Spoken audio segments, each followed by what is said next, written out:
Why was Jesus of Nazareth crucified? Because he made outrageous claims about himself. He claimed to be the one and only Son of God. Why would anyone take his claim seriously? Well, that all depends. If Jesus actually rose from the dead, then his claim to be God's unique Son carries considerable weight. On the other hand, if the resurrection never actually happened, then Jesus may be safely dismissed as just another interesting but tragic historical figure.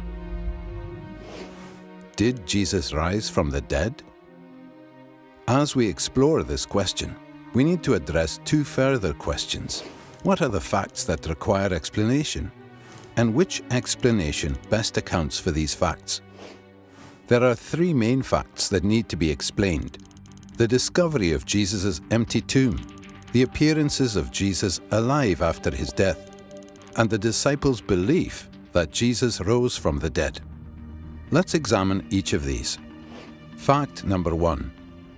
The discovery that Jesus' tomb was empty is reported in no less than 6 independent sources, and some of these are among the earliest materials to be found in the New Testament.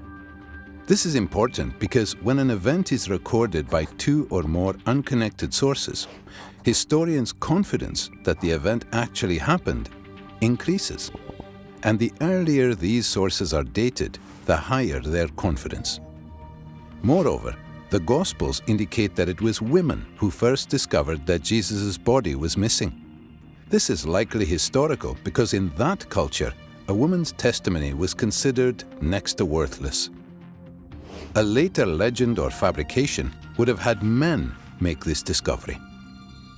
Our confidence in the empty tomb is further increased by the response of the Jewish authorities. When they heard the report that the tomb was found empty, they said that Jesus' followers had stolen his body, thereby admitting that Jesus' tomb was, in fact, empty. Most scholars, by far, hold firmly to the reliability of the biblical statements about the empty tomb. Fact number 2. The appearances of Jesus alive after his death. In one of the earliest letters in the New Testament, Paul provides a list of witnesses to Jesus' resurrection appearances. He appeared to Peter, then to the 12. Then he appeared to more than 500 brothers at one time. Then he appeared to James, then to all the apostles.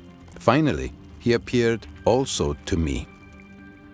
Furthermore, various resurrection appearances of Jesus are independently confirmed by the Gospel accounts. On the basis of Paul's testimony alone, virtually all historical scholars agree that various individuals and groups experienced appearances of Jesus alive after his death. It may be taken as historically certain that Peter and the disciples had experiences after Jesus' death in which Jesus appeared to them as the risen Christ. Fact number 3. The disciples' belief in the resurrection. After Jesus' crucifixion, his followers were devastated, demoralized, and hiding in fear for their lives. As Jews, they had no concept of a Messiah who would be executed by his enemies, much less come back to life. The only resurrection Jews believed in was a universal event on Judgment Day after the end of the world, not an individual event within history. Moreover, in Jewish law, Jesus' crucifixion as a criminal meant that he was literally under God's curse. Yet somehow, despite all of this, the disciples suddenly and sincerely came to believe that God had raised Jesus from the dead. They were so completely convinced that, when threatened with death, not one of them recanted. Even the Pharisee Paul, who persecuted Christians, suddenly became a Christian himself, as did Jesus' skeptical younger brother, James. Some sort of powerful, transformative experience is required to generate the sort of movement earliest Christianity was. That is why, as an historian, I cannot explain the rise of early Christianity unless Jesus rose again. leaving an empty tomb behind him. These three firmly established facts cry out for an adequate explanation. How do you make sense of them? Down through history, various naturalistic explanations have been offered to explain away these facts. The conspiracy hypothesis, the apparent death hypothesis, the hallucination hypothesis, and so on. All of these have been nearly universally rejected by contemporary scholarship.